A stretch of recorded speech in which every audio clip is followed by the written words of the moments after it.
दोस्तों नमस्कार। स्वागत है आपका एक नए वीडियो लेक्चर में। इस वाले लेक्चर में हम आपको बताएंगे प्रशासन के बारे में और प्रशासनिक व्यवस्था के बारे में कि जो हमारी प्रशासनिक व्यवस्था होती है, जनता के कल्याण के लिए जो प्रशासनिक मशीनरी काम करती है, उसमें कौन-कौन से अधिकारी मूल रूप से काम करते हैं या जिनका संबंध फील्ड पोस्टिंग से होता है। वे लोग फील्ड में जाकर आम जनता की समस्याओं को दूर करने का प्रयास करते हैं, सरकार की योजनाओं को धरातल पर क्रियान्वित करते हैं और हमारे समाज को सामाजिक, आर्थिक और राजनैतिक रूप से संबल प्रदान करने के लिए वे दिन रात मेहनत करते हैं। यानी कि यूँ कहा जाए कि एक लोक कल्याणकारी राज्य की स्थापना में जिस महत्वपूर्ण इकाई का योगदान होता है, उसमें मूल रूप से एक राजनीतिक इकाई होती है, दूसरी संवैधानिक इकाई होती है और तीसरी प्रशासनिक इकाई होती है।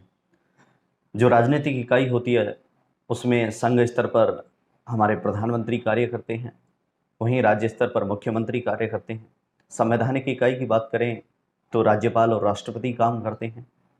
वहीं अगर बात करें हम प्रशासनिक इकाई की, तो जिला स्तर पर प्रमुख अधिकारी जो होते हैं वे डीएम होते हैं, डिस्ट्रिक्ट मजिस्ट्रेट होते हैं, जिला कलेक्टर होते हैं। वहीं उपखंड स्तर पर एसडीएम या एसडीओ कार्यरत होते हैं। वे प्रशासनिक व्यवस्था को दक्ष रूप से चलाने का काम करते हैं। तो अब हम इस अध्याय में आपको विस्तृत रूप से बताएंगे कि हमारी प्रशासनिक व्यवस्था को शासन के साथ समन्वित रूप से किस प्रकार से चलाया जाता है, वे अधिकारी अपना कैसे योगदान देते हैं, कौन कौन से उनके कार्य होते हैं। तो चलिए इसकी शुरुआत करते हैं। प्रशासन और प्रशासनिक व्यवस्था। प्रशासन और प्रशासनिक व्यवस्था। उपखंड मजिस्ट्रेट, जिसका सामान्य परिचय हम आपको देंगे, लेकिन उसके पहले एक रूपरेखा हमने आपके लिए बनाई है। सामान्यतया देश और राज्य में समय, काल और परिस्थिति के अनुसार प्रशासनिक तंत्र को चलायमान अथवा गतिशील करने के लिए दुरुस्त रखने का काम हमारी प्रशासनिक मशीनरी करती है। जो हमारी देश की जो प्रशासनिक व्यवस्था है, उसको सही ढंग से और सही दिशा के अंदर एक प्रेरणा के रूप में निरंतर रूप से, अनवरत रूप से चलाने का काम जो करती है, वो हमारी प्रशासनिक मशीनरी होती है। जैसे आप देख सकते हैं कि भारतीय प्रशासनिक सेवा के अधिकारी, भारतीय पुलिस सेवा के अधिकारी यानी कि आईएएस और आईपीएस जो होते हैं, वे संघ सरकार के प्रतिनिधि होते हैं। हालांकि ये राज्यों के अंदर भी वहाँ की राजनीतिक इकाइयों के अधीन रहकर सरकार की योजनाओं को, लोक कल्याणकारी योजनाओं को और नीतियों को क्रियान्वित करने का काम करते हैं। ठीक उसी प्रकार से हम राजस्थान राज्य की बात करें तो यहाँ पर राजस्थान प्रशासनिक सेवा यानी कि आरएएस के अधिकारी और राजस्थान पुलिस सेवा यानी कि आरपीएस के अधिकारी जो होते हैं, वे हमारे यहाँ पर राज्य स्तर पर निरंतर रूप से कार्य करते हैं। संवैधानिक कर्तव्यों का निर्वहन और लोक कल्याणकारी व्यवस्था के प्रमुख स्तंभ के आधारिक तत्वों की हम बात करेंगे, जिसका सामान्य परिचय मैंने आपको दिया है। इसमें हमारी राजनीतिक व्यवस्था होती है, संवैधानिक इकाइयाँ होती हैं और प्रशासनिक इकाइयाँ होती हैं। इन तीनों के बीच जब तारतम्य होता है तो बेहतर तरीके से नीति निर्माण, नीति को लागू करना, उसका क्रियान्वयन करना और फिर आम जन के लिए जन कल्याणकारी कार्यों को पूरा करने का काम ये तीनों मिलकर करते हैं। इसमें राजनीतिक व्यवस्था में प्रधानमंत्री और मुख्यमंत्री को शामिल किया जाता है, क्योंकि हमारी संसदीय लोकतांत्रिक व्यवस्था में ये प्रमुख इकाई होती हैं। दूसरा, राष्ट्रपति और राज्यपाल होते हैं, जो हमारे संवैधानिक प्रमुख होते हैं। इन दोनों का राजनीतिक और संवैधानिक इकाइयों का काम जो होता है, वह मूल रूप से होता है नीति निर्माण करना और साथ में जो नीति निर्माण की जाती है उस पर मंथन किया जाता है, उस पर फीडबैक लिया जाता है और फिर उसको क्रियान्वित करने के लिए जिस इकाई के हाथों में दायित्व होता है, वह होती है प्रशासनिक इकाई, जिसमें आईएएस होते हैं, वो डीएम होता है, डिस्ट्रिक्ट मजिस्ट्रेट जिला स्तर पर। वहीं राज्य स्तर पर राजस्थान राज्य में आरएएस होते हैं, वे एसडीएम या एसडीओ होते हैं, उपखंड स्तर पर कार्य करते हैं। इनका काम होता है जो सरकार के द्वारा, शासन के द्वारा जो नीतियां बनाई जाती हैं, उनका क्रियान्वयन करना और लोक कल्याण के अनुरूप ये अपने कार्य को अंजाम देते रहते हैं। तो हम बात करेंगे, चूंकि बात कर रहे हैं आरपीएससी के द्वारा आयोजित आरएएस परीक्षा के संबंध में, तो यहाँ पर जो मूल पद होते हैं उनमें मैं आपको बताना चाहूँगा जैसे उपखंड मजिस्ट्रेट होते हैं, इसी प्रकार से डिप्टी सुपरिटेंडेंट ऑफ पुलिस होते हैं, तहसीलदार होते हैं, एसीएम होते हैं। इनके बारे में मैं आपको यहाँ पर विस्तृत रूप से बताना चाहूँगा।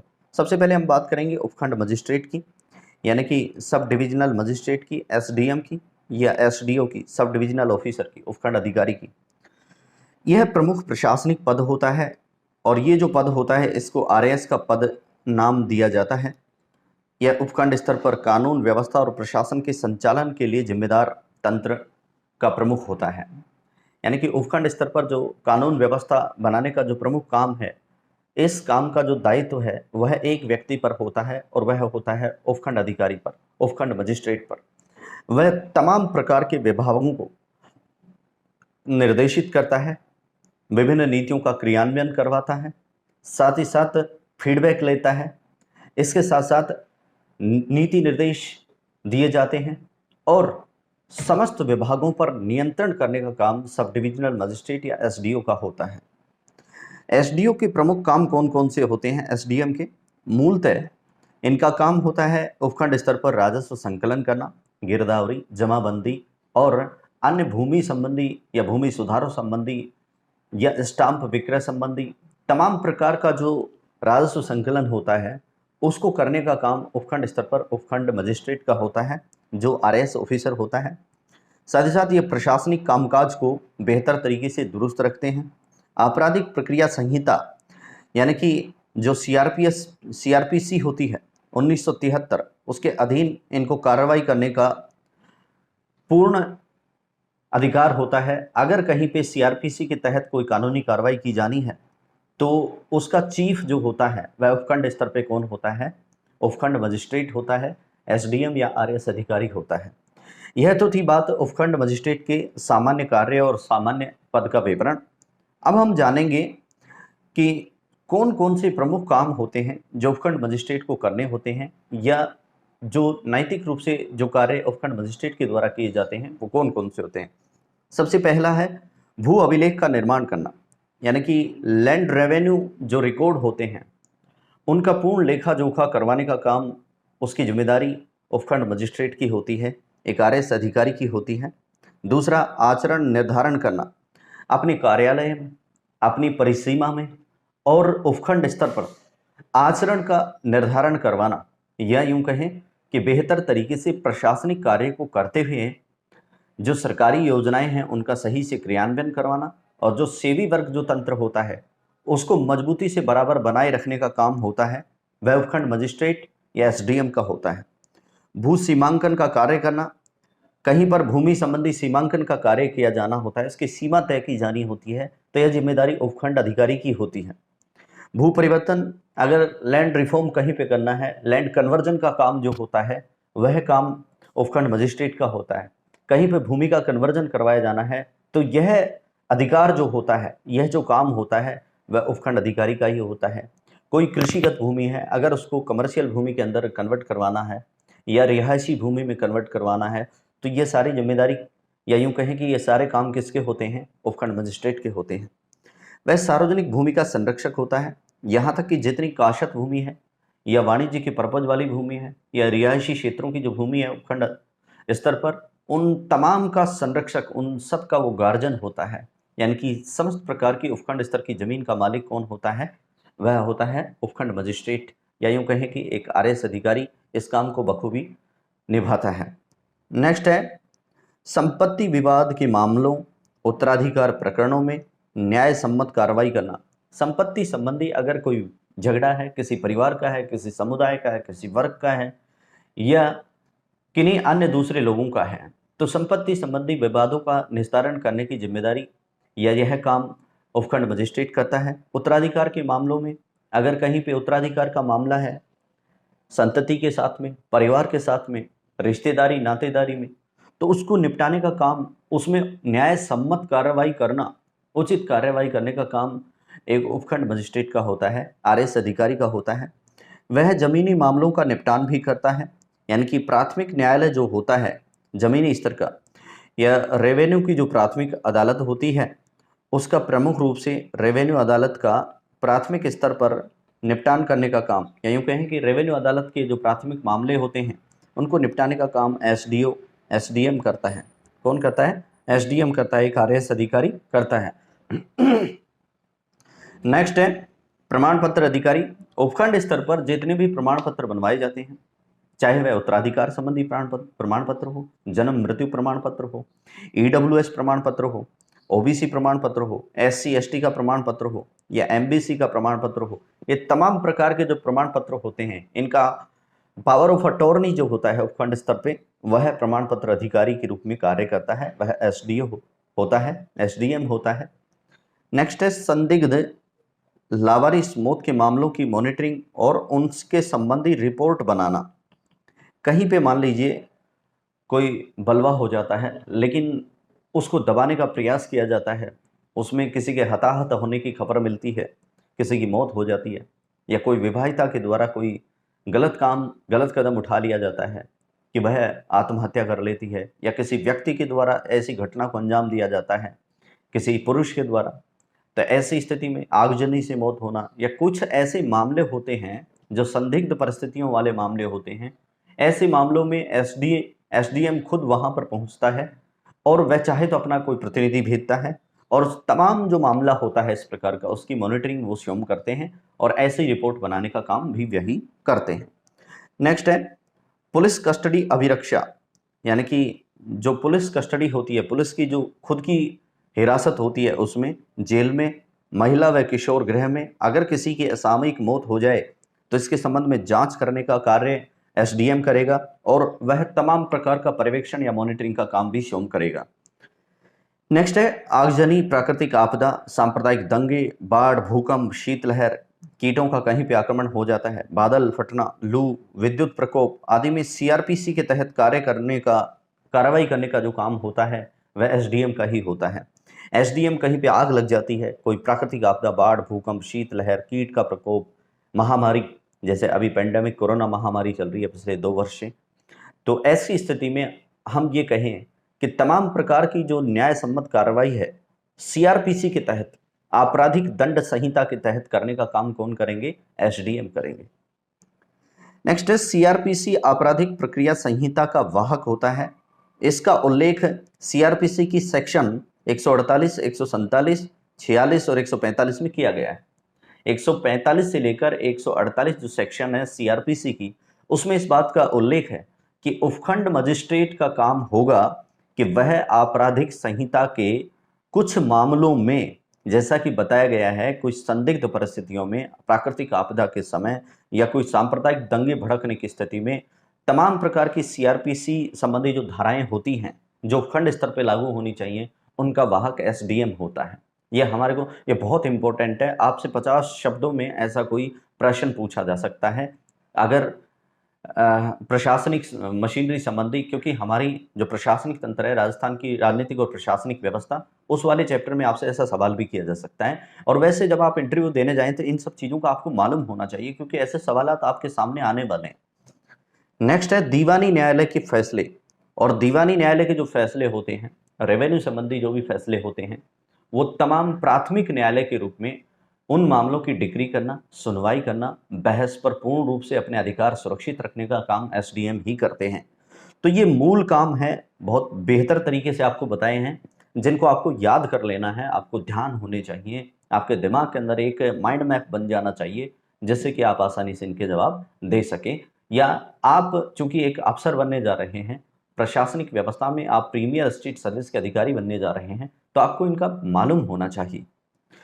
अब हम जानेंगे प्रिय मित्रों कि उपखंड मजिस्ट्रेट या उपखंड अधिकारी में क्या अंतर होता है, क्योंकि मैं बार बार कहीं उपखंड अधिकारी कहीं उपखंड मजिस्ट्रेट बोल रहा था, तो आखिरकार ये कन्फ्यूजन होता है। अमूमन 90% लोगों को ये मालूम नहीं होता है कि एसडीएम के क्या काम है और एसडीओ कौन होता है, इन दोनों में आखिरकार अंतर क्या है। भाई बैठता तो एक ही अधिकारी है उस पद पर, लेकिन क्या वास्तव में वह दोनों ही पदों के जो कार्य होते हैं उनका निर्वहन एक व्यक्ति करता है अथवा कोई 2 लोग करते हैं, या फिर इनमें अंतर क्या है, ये बताएंगे आपको। तो एसडीएम और एसडीओ में अंतर है जो मैं आपको बता रहा हूं। एसडीएम होता है वह कानून सम्मत सीआरपीसी आपराधिक दंड प्रक्रिया संहिता द्वारा शांति और कानून व्यवस्था बनाने का काम करता है। और इस बात का उल्लेख है सीआरपीसी की धारा या सेक्शन 106 और 124 में किया गया है। सीआरपीसी का मैंने इससे पूर्व भी आपको बताया है कि जो एसडीएम होता है, एसडीएम सब डिविजनल मजिस्ट्रेट यानी कि उपखंड मजिस्ट्रेट, उसका काम होता है कि उपखंड स्तर पर वह सीआरपीसी की धारा 106 और 124 के तहत न्यायिक कार्य करने के लिए स्वतंत्र होता है। एक बात। दूसरा, एसडीएम का क्या काम होता है? वह धारा 151 के तहत शांति भंग के मामलों में निरोधक प्रिवेंटिव कार्रवाई कर सकता है और जमानत देने का काम 151 के मामलों का एसडीएम का होता है।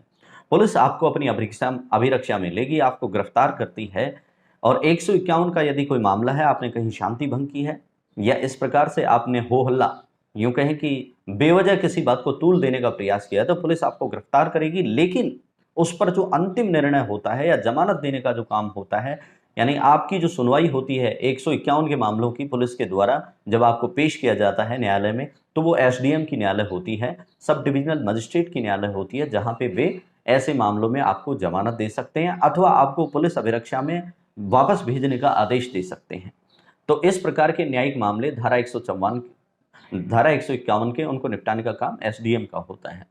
वहीं सीआरपीसी का मैंने आपको बताया कि धारा सेक्शन 106 और सेक्शन 124 का वाहक एसडीएम होता है।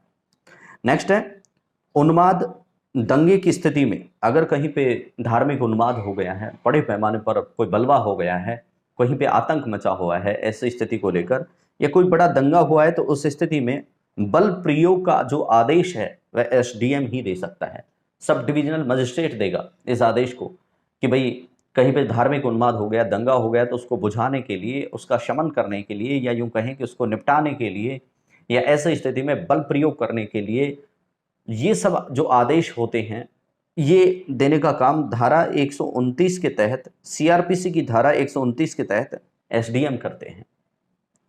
नेक्स्ट है लोकहित में अप्रिय घटना से पूर्ण त्वरित कार्रवाई करना। यह सेक्शन 133 में लिखा हुआ है। सीआरपीसी की सेक्शन 133 ये कहती है कि अगर जनता के हित में कोई अप्रिय घटना होती है तो उस घटना पर तुरंत प्रभाव से एक्शन लेने का काम एसडीएम धारा 133 सीआरपीसी के तहत कार्रवाई करेंगे। नेक्स्ट है निषेध आज्ञा लागू करना। उपखंड स्तर पर यह बहुत बार आपको अखबारों में पढ़ने में, सुनने में आता है और इस पर आपसे इंटरव्यू में सवाल भी किया जा सकता है कि धारा 144 का एसडीएम से क्या संबंध है। आप बताएंगे कि उपखंड स्तर पर किसी क्षेत्र में शांति भंग होने अथवा किसी ऐसे कार्य के होने से जिससे कि वहां की कानून व्यवस्था खराब होती है, तो एसडीएम जो होगा वह धारा 144 का प्रयोग कर सकेगा। वह उस एरिया में अथवा उपखंड स्तर पर धारा 144 लगाने के लिए अधिकृत होगा। नेक्स्ट है कर्फ्यू लगाने का काम। मान लीजिए कोई बड़े पैमाने पर कोई दंगा फसाद हो जाता है, सांप्रदायिक दंगे छिड़ जाते हैं या कोई अन्य काम होता है, कोई महामारी का काम होता है या कोई और वजह हो सकती है, तो ऐसी स्थिति में उपखंड स्तर पर कर्फ्यू लगाने की जो पावर होती है वह एसडीएम के पास होती है, सब डिविजनल मजिस्ट्रेट के पास होती है। नेक्स्ट है भाई भूमि विवाद। किसी के भूमि का, जमीन का झगड़ा है, कब्जा अथवा स्वामित्व को लेकर के कोई झगड़ा है, यानी कि स्वामित्व किसी का नहीं है और कोई कब्जे वाली बात है। स्वामित्व और कब्जा दोनों अलग है, ओनरशिप और पोजीशन। तो ऐसी स्थिति में जो होता है, अगर किसी व्यक्ति ने कब्जा किया है और उसका उस पर स्वामित्व नहीं है उस संपत्ति, तो ऐसे मामलों का जो निपटान होगा वह एसडीएम करेगा। धार्मिक स्थल संबंधी विवाद। कहीं पे धार्मिक स्थल हो सकता है कि नहीं, दो संप्रदायों या दो समुदायों के बीच में कोई धार्मिक स्थल को लेकर झगड़ा है या किसी खनन क्षेत्र के अंदर कोई धार्मिक स्थान है उसको लेकर के खनन मामलों में कोई अड़चन है, अथवा या कोई और मुद्दा है कि कोई जोर आजमाइश करता है या कोई माफिया ऐसा काम करता है, तो ऐसी स्थिति में ऐसे कामों को निपटाने का काम, उचित रूप से कार्रवाई करने का काम एसडीएम का होता है। नेक्स्ट है आपराधिक गतिविधि पर रोक लगाना। धारा 145 से 148। उपखंड स्तर पर अगर कोई आपराधिक गतिविधियां देखी जाती हैं या पाई जाती हैं, तो ऐसी तमाम प्रकार की आपराधिक गतिविधियों पर रोक लगाने का काम सीआरपीसी की सेक्शन 145 से 148 तक करने का काम एसडीएम का होता है। नेक्स्ट है गुमशुदा रिपोर्ट संबंधी वारंट जारी करना। जैसे मान लीजिए किसी व्यक्ति का गुम हो जाना या किसी विशेष व्यक्ति पर वारंट के तहत गुमशुदा का जो काम होता है वह जारी जो वारंट जारी किए जाते हैं, जो इस प्रकार के इश्तेहार जारी करने की जो अनुमति होती है वह एसडीएम की होती है। उसमें 2 तंत्र कार्य करते हैं, एक प्रशासनिक तंत्र, दूसरा पुलिस तंत्र, दोनों मिलकर के, लेकिन उसका जो चीफ होता है वह एसडीएम होता है।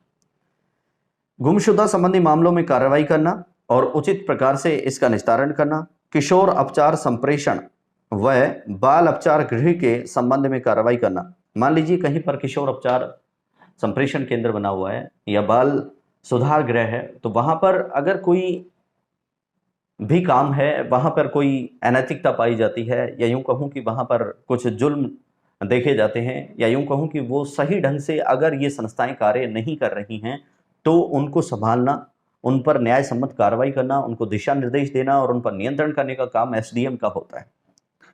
नेक्स्ट है संदिग्ध परिस्थिति में मौत।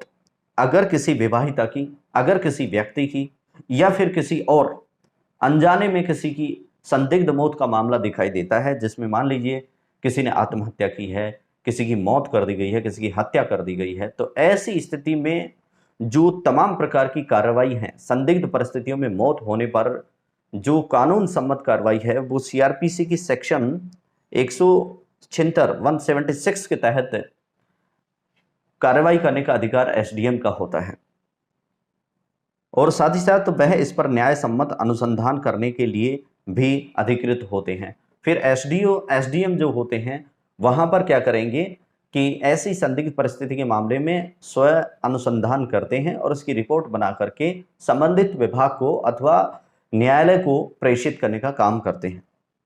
नेक्स्ट है पुलिस स्टेशन की जांच, हथियार लाइसेंस, दुनाली बंदूक, कैदियों का निरीक्षण करना और दिशा निर्देश देने का काम एसडीएम करेंगे। कौन करेंगे? एसडीएम करेंगे। ये बात बहुत अच्छी है कि उपखंड स्तर पर जो पुलिस थाना होता है या पुलिस चौकियां होती हैं, उनकी समय समय पर जांच करने का अधिकार एसडीएम के पास होता है। दूसरा, कोई हथियार संबंधी लाइसेंस के संबंध में अगर कोई वाद है, कोई प्रकरण है, तो उसको उपखंड स्तर पे निपटाने का काम, और उसमें भी लाइसेंस जो होता है कई प्रकार का होता है, रिवॉल्वर का होता है, पिस्टल का होता है, दुनाली बंदूक का होता है, लेकिन यहाँ पे जो एसडीएम होंगे वो केवल दुनाली बंदूक के मामले में लाइसेंस संबंधी प्रक्रिया या लाइसेंस संबंधी किसी विवाद का निपटान करने का काम खुद करते हैं। नेक्स्ट है कैदियों का निरीक्षण करना। जो प्रिजनर्स होते हैं, जो कैदी होते हैं, जो वहाँ पे बंदी गृहों में बंद होते हैं, उनका वे निरीक्षण करते हैं और संबंधित थानाधिकारी को या पुलिस अधिकारी को वो दिशा निर्देश दे सकते हैं। उन्हें बता सकते हैं कि भाई आपके पुलिस स्टेशन पर या आपके बंदी गृह में इस चीज़ की कमी है, आप इसमें सुधार करें, और उसको वे बखूबी अपनाएंगे और एसडीएम साहब के आदेश को वो पालना में लेके आएंगे। नेक्स्ट है बहुत इंपॉर्टेंट कि निर्वाचन अधिकारी का काम या इसके संबंधी जो भी कार्य होते हैं उनका संपादन करने का जो काम होता है वह एक ईआरओ के रूप में एसडीएम करता है। ईआरओ का मतलब होता है इलेक्टोरल रोल ऑफिसर, यानी कि निर्वाचन संबंधी मतदाता सूचियां और अन्य निर्वाचन संबंधी कैंपों का आयोजन करना या फोटो पहचान पत्र संबंधी कार्य जो होते हैं, या उपखंड स्तर पर जितने भी चुनाव करवाए जाने होते हैं, उन तमाम प्रकार की चीज़ों को पूर्ण करने का जो काम होता है, या एक निर्वाचन अधिकारी के रूप में उपखंड स्तर पर इलेक्टोरल रोल ऑफिसर की जिम्मेदारी के रूप में कार्य करने वाला व्यक्ति एसडीएम होता है।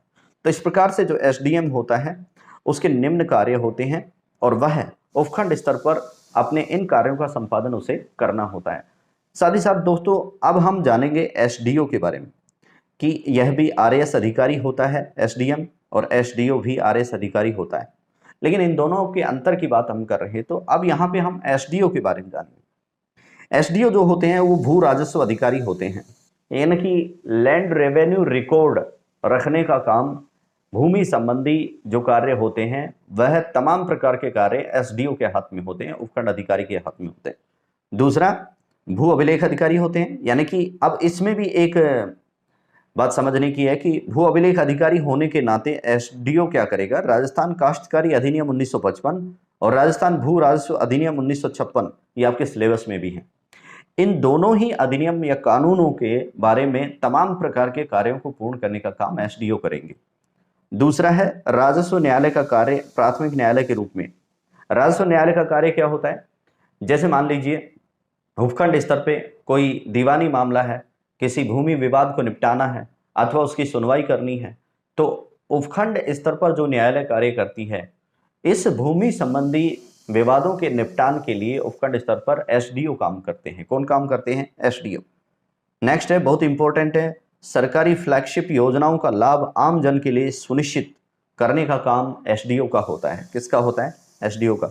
उपखंड स्तर पे मान लीजिए शासन के द्वारा जो भी नीतियां बनाई गई हैं, जो भी लोक कल्याणकारी योजनाएं बनाई गई हैं, उनका वास्तविकता में धरातल पर क्रियान्वयन करना, आम जनता को उन चीज़ों के बारे में जानकारी प्रदान करना और उन्हें यह बताना कि आप निम्न योजनाओं का लाभ इस प्रकार से ले सकते हैं, उसके संबंध में गाइडलाइन जारी करना, लोगों को विभिन्न कैंपों अथवा शिविरों के माध्यम से जागरूक करते हुए उनके अधिकारों के बारे में उन्हें जागृत करने का काम एसडीओ का होता है।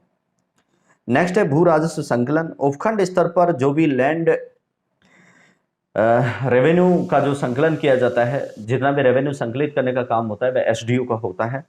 और एसडीओ इस काम के लिए पटवारी, गिरदावर, अमीन और तहसीलदार की सहायता लेते हैं या इनको वो दिशा निर्देश देते हैं। और इसके बाद में जब उसका कलेक्शन हो जाता है तो उसको बाकायदा चालान के माध्यम से जो मुद्रांक विभाग होता है उसको प्रेषित करने का काम एसडीएम का होता है।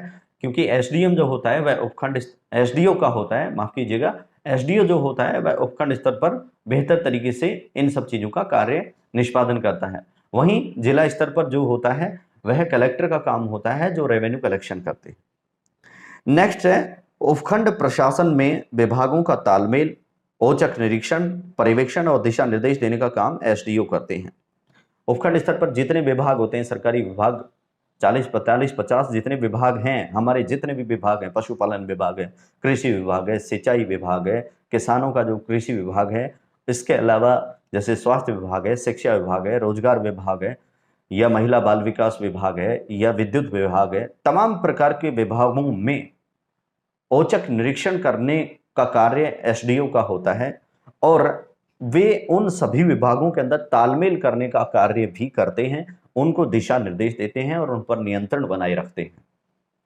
नेक्स्ट है प्रमाण पत्र अधिकारी के रूप में कार्य करना। एसडीओ जो होते हैं वह उपखंड स्तर पर प्रमाण पत्र अधिकारी के रूप में अधिकृत किए जाते हैं, यानी कि राज्य सरकार अपने यहाँ जो लोग होते हैं उनको सही मायने में उनकी कैटेगरी के अनुसार जब प्रमाण पत्र जारी करती है तो सरकार के नीति निर्देशों और कानून के अधीन, या यूं कहूं कि उनके द्वारा बनाई गई संहिताओं के अधीन ऐसे प्रमाण पत्र जारी करने का जो काम होता है वह एसडीओ का होता है।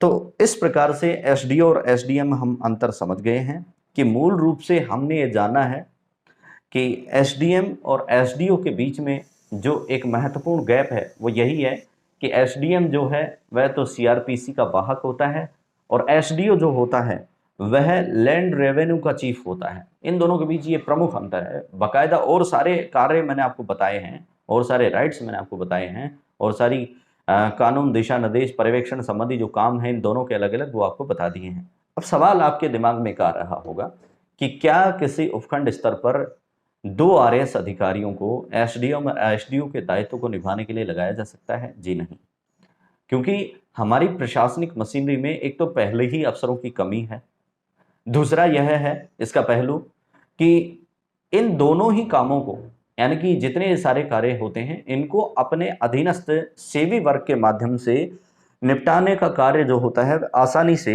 वह एसडीएम और एसडीओ दोनों के कार्यों को निपटाने का जो काम होता है एक आरएएस अधिकारी कर सकता है।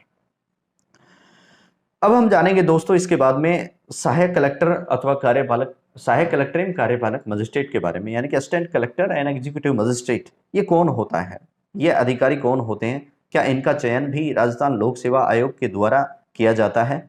जी बिल्कुल। आरएएस जो अधिकारी होता है, राजस्थान एडमिनिस्ट्रेटिव सर्विस का जो अधिकारी होता है, उसको उपखंड स्तर पर एसीईएम लगाया जा सकता है और एसीएम जो होते हैं वो सहायक कलेक्टर कार्यपालक मजिस्ट्रेट के रूप में कार्य करते हैं।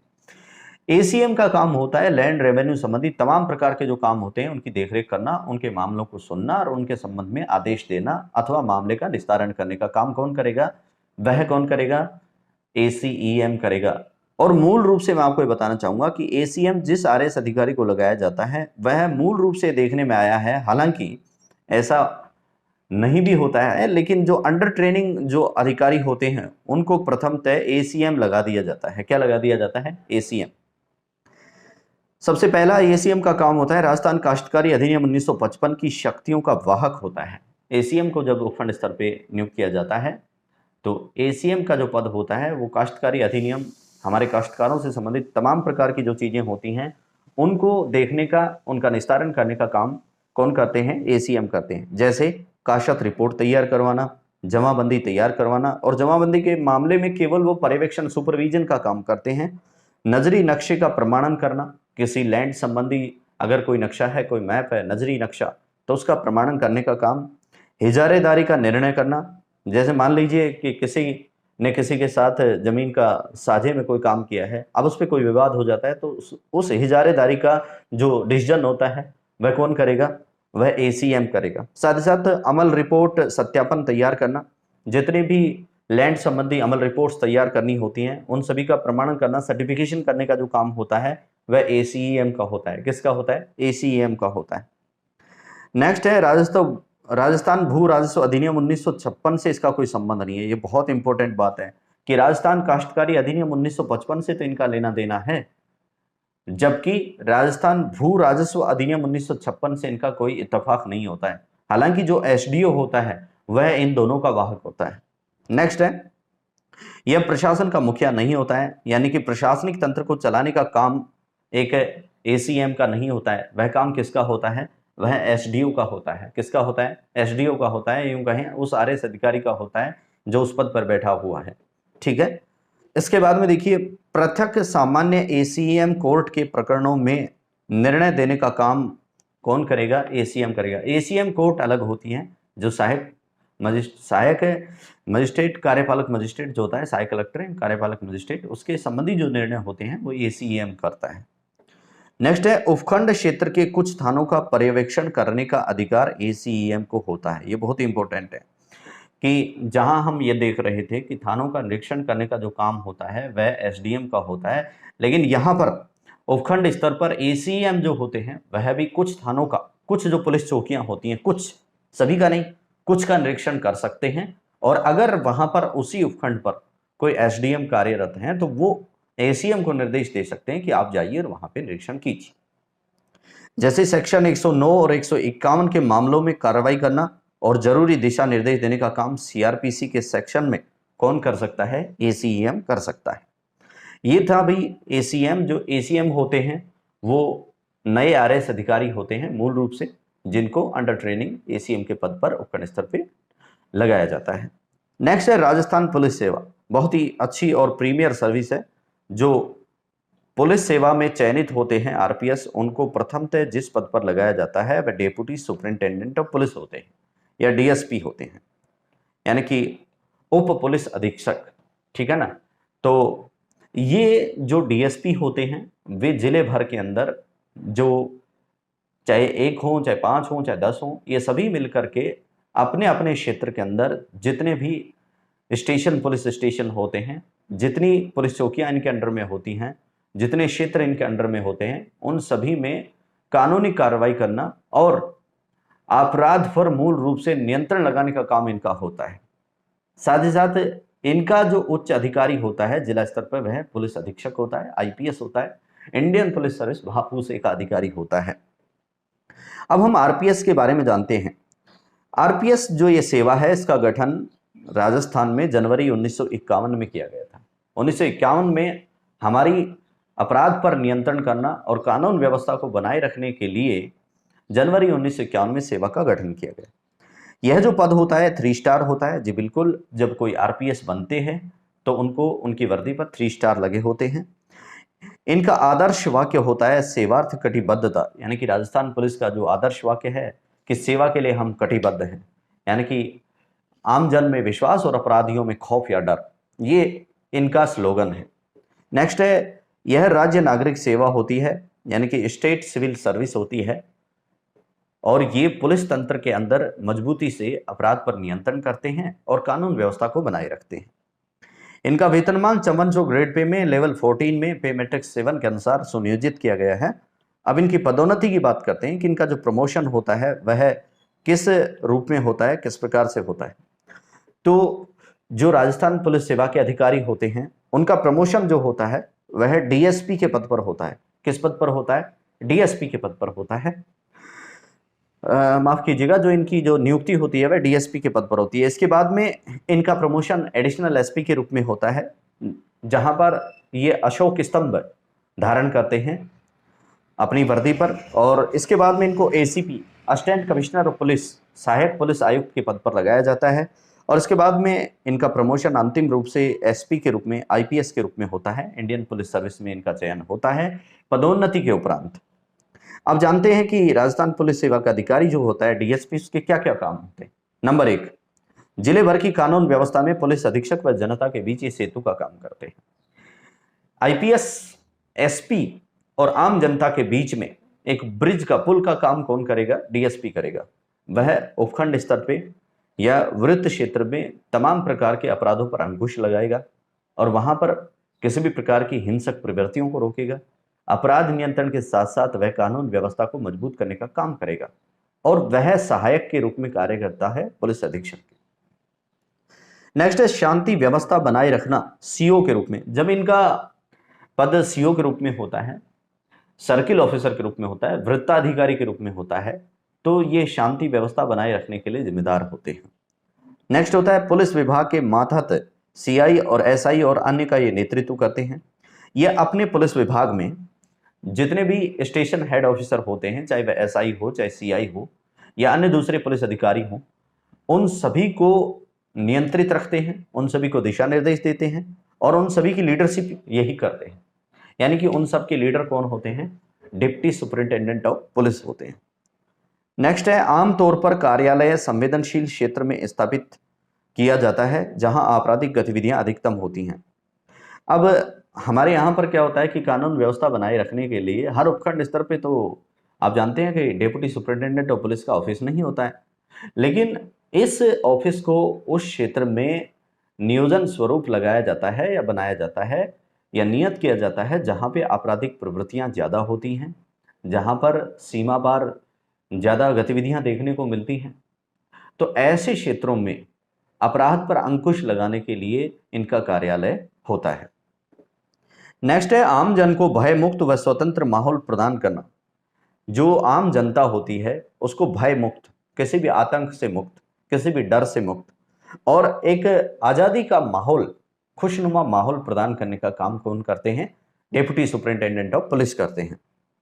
नेक्स्ट है सर्किल परिधि में संज्ञेय अपराध, संगीन वारदातों की स्थिति में ये पर्यवेक्षण करते हैं, सुपरविजन करते हैं, विभिन्न प्रकार के दिशा निर्देश अपने मातहत अधिकारियों को देते हैं और इसमें उचित न्याय सम्मत कार्रवाई करते हैं। इनके सर्किल के अंदर अगर कहीं पर कोई संदिग्ध परिस्थितियों में कोई घटना होती है, कोई संगीन वारदात हो जाती है जो बहुत ही खतरनाक वारदात होती हैं, तो ऐसी स्थिति में वे उन पर नियंत्रण करने के लिए अपने अधीनस्थ अधिकारियों को दिशा निर्देश देते हैं। ऐसे मामलों में वे खुद मॉनिटरिंग करते हैं अपनी पूरी टीम के साथ में और साथ ही साथ वे इस पर एक पूर्ण रूप से कार्रवाई करने के लिए स्वतंत्र या अधिकृत होते हैं। तो ये था दोस्तों राजस्थान पुलिस सेवा का पद, यानी डिप्टी सुपरिंटेंडेंट ऑफ पुलिस कौन होता है, इसका पद क्या होता है, उसके प्रमुख काम क्या होते हैं। अब दोस्तों हम अंतिम जो है वह जानेंगे तहसीलदार। यह भी बहुत अच्छी सर्विस होती है जो उपखंड स्तर पर कार्यरत होते हैं। तहसील स्तर पर, तहसील स्तर का जो मुखिया होता है वह तहसीलदार होता है और जो तहसीलदार होते हैं इनके क्या क्या काम होते हैं मैं आपको बता रहा हूं। तहसीलदार राजस्थान तहसीलदार सेवा का अधिकारी होता है।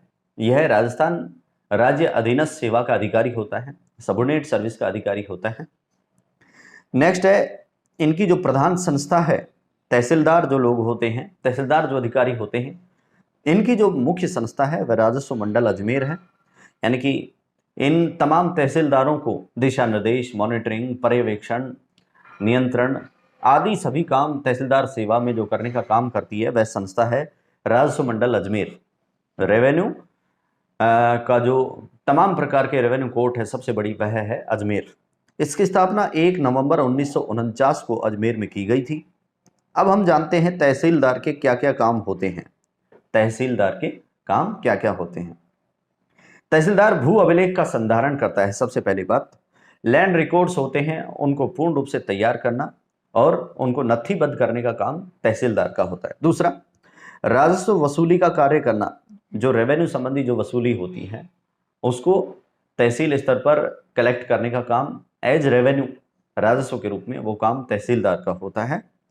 नेक्स्ट है, ये अपने अधीनस्थ पटवारी, गिरदावर, अमीन, निरीक्षक, नायब तहसीलदार के कार्यों का निरीक्षण कर सकते हैं और उन्हें जरूरी दिशा निर्देश दे सकते हैं।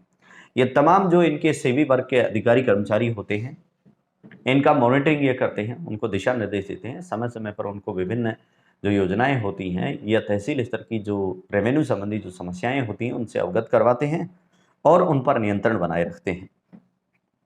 नेक्स्ट है, राजस्व न्यायालय के कार्य करना और रेवेन्यू कोर्ट के कुछ मामले होते हैं, इनको भी निपटाने का काम तहसील स्तर पर कौन करेगा? तहसीलदार करेगा।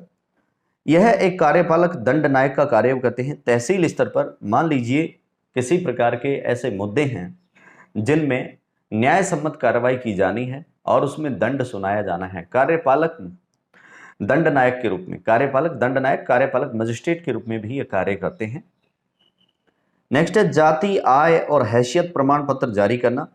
जाति प्रमाण पत्र, जो आय प्रमाण पत्र होता है, इनकम सर्टिफिकेट होता है या हैसियत प्रमाण पत्र होता है, वह जारी करने का काम तहसील स्तर पर तहसीलदार का होता है और ये मूल निवास प्रमाण पत्र भी खुद ही जारी करते हैं। नेक्स्ट है, राजकीय और कृषि भूमि की सुरक्षा सुनिश्चित करना। सरकारी भूमि जो होती है या एग्रीकल्चर लैंड होती है, ये उसके मुखिया होते हैं। सरकारी भूमि पर किसी भी प्रकार का अगर किसी ने अतिक्रमण किया है, चरागाह भूमि हो चाहे सिवायचक भूमि हो, तो ऐसे मामलों में ये कार्रवाई करेंगे, वहां जाकर उसका सुपरविजन करेंगे और साथ ही साथ उसमें जरूरी दिशा निर्देश देंगे, उस अतिक्रमण को हटवाएंगे। और अगर किसी का कब्जा बहुत लंबे समय से ऐसी भूमि पर है, सरकारी भूमि पर, तो या कृषि भूमि, तो वो जो भूमि होती है सरकारी भूमि, तो उसमें ये पेनल्टी स्वरूप राजकोष में पैसा जमा करवाते हैं। ये सारा काम तहसीलदार का होता है। अब बात आती है कृषि भूमि की, जो एग्रीकल्चर लैंड होती है, कृषि भूमि, तो कृषि भूमि की सुरक्षा करना इनकी जिम्मेदारी होती है। एग्रीकल्चर लैंड होती है, उसका तमाम प्रकार का रिकॉर्ड तहसीलदार के कार्यालय में होता है।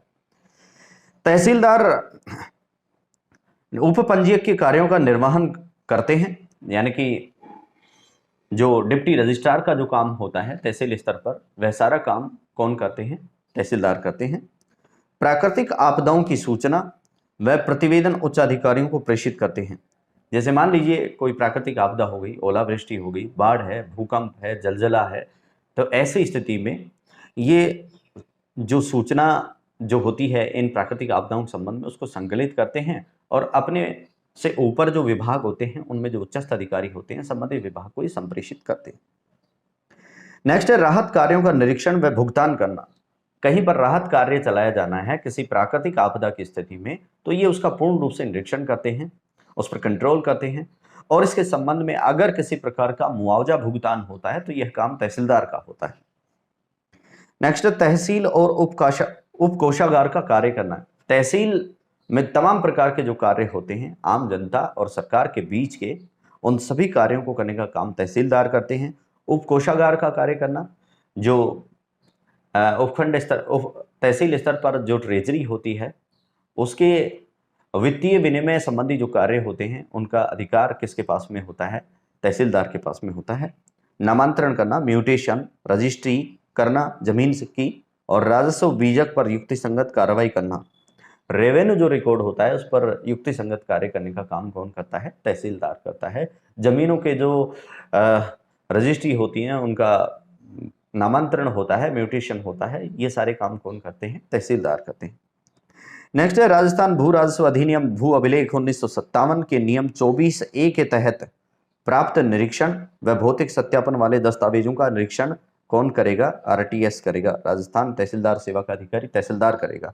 भू राजस्व अधिनियम भू अभिलेख 1957 की धारा जो 24A है, उसका नियम 24A है, जो आप पढ़ेंगे जब आप अंडर ट्रेनिंग होंगे या जब आप इंटरव्यू देने जाएंगे, उससे पूर्व आपको तैयार करना है, तो उसका निरीक्षण ये कर सकते हैं उन नियमों के तहत। उसके भौतिक सत्यापन संबंधी जो दस्तावेज होते हैं उनका ये निरीक्षण करेंगे, उसको वो अधहस्ताक्षर के रूप में हस्ताक्षर करेंगे और प्रमाणित करेंगे। तो दोस्तों, ये जो काम होते हैं तहसीलदार के होते हैं, तहसीलदार का पद है, इसके बारे में मैंने आपको बताया है। उम्मीद है कि जो स्टेट संबंधी जो प्रीमियर सर्विसेज होती हैं या ऐसी सर्विसेज जिनका संबंध सीधे आम जनता के साथ में होता है फील्ड पोस्टिंग के रूप में, उनके बारे में हमने आपको बहुत अच्छे से बताया है। उम्मीद है यह आपके लिए ज़रूर सहायक साबित हो।